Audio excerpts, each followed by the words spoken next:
Does Trump's redecorating of the Oval Office give us a look into the future?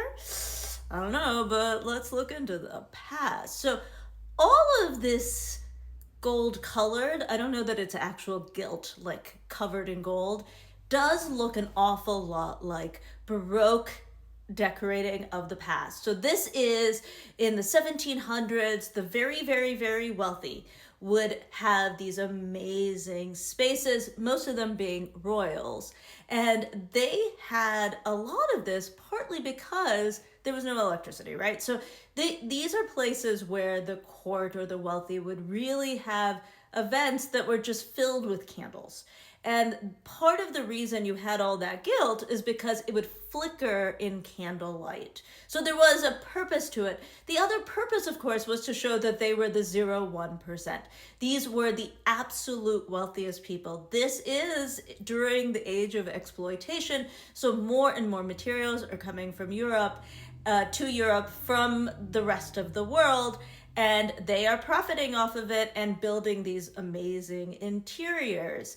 And they're also seeing more and more wealth inequity. So this is Versailles, for example. And in the late 1700s, what you see is there is drought, the farmers are suffering, and the wealthy and aristocrats are celebrating here.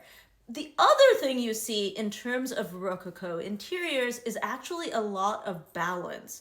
So let's look at these interiors one more time to understand that, because if you just zoom past that right now, you're like, balance? What do you mean, Seema? It's all gold. So looking at this, for example, you see that there's all these large windows and mirrors and blue. That's actually to balance the room. Similarly, there's a lot going on, but actually what you're seeing is a lot of paintings. These would have been much brighter originally. The white also would have been whiter. And what you're seeing actually is a lot of balance. They've chosen very specifically where to put the windows, where to put the gold. Also, all of the gold embellishments are custom made. So it's not as if you're seeing literally the same curly Q each time. It's actually slightly different. And that would play out really well under candlelight. And so you would have, first of all, brighter at the top, you would have all these mirrors, and actually you would create a balance that would make it feel like it was flickering. Also, it was real gold. It's still real gold.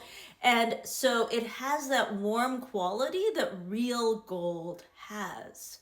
So despite being, yes, about opulence and the wealth of these very, very, very privileged people, most of us would never have seen any of these things.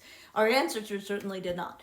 So all of that underpins this, but in terms of visuals, they really did have a lot of balance that was part of this. And we, looking at this either in natural light or in artificial light, are not quite seeing it. That said, at that era in the 1700s, you see the rise in something really important: rational thought, the Enlightenment. And so there's a real pushback against that. And you see numerous revolutions, including the American Revolution, where our founding fathers built buildings that they thought were ordered and sensible and of the people, and basically did away with that guilt. Right? Our founding fathers believed that we should not have an aristocracy, that we should not have a king. They wanted no kings, and they built accordingly. So their whole idea was that, we should go back to the ideas of Rome. Now, that I don't mean Rome of the emperors. They meant Rome of the Republic, one that was ordered and of the people and for the people. And so their buildings take away the gold that their kings had, right? This is a specific way to go against that. So now enter Trump's White House.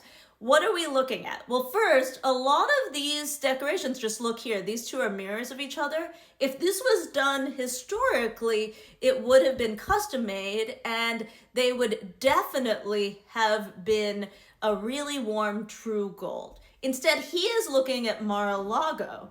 And Mar-a-Lago does not look like the land of our forefathers, our founding fathers. It's not about rational order. This is the ballroom at Mar-a-Lago.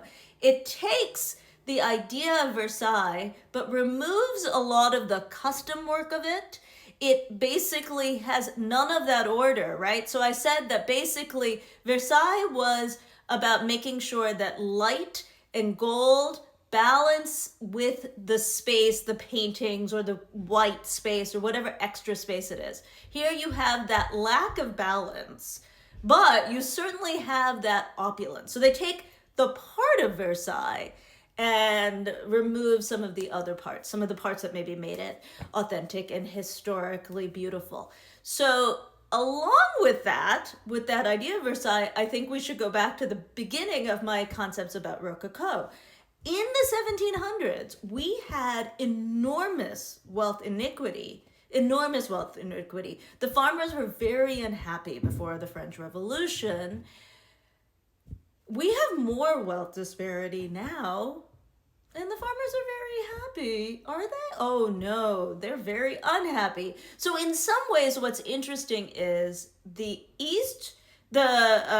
Oval Office has come to look a little bit like Versailles, which itself inspired Mar-a-Lago. And we are in a time of disparity. I will finally say another thing that you might think is, what happens next? That's where I started. So what happens next? Well, I guess we're all going to have to live through it. But if you look at the lessons of architecture, the people who lived in Versailles couldn't live like that anymore. The people who lived in sort of rational ordered buildings, their society had continued and is the United States we kind of know now.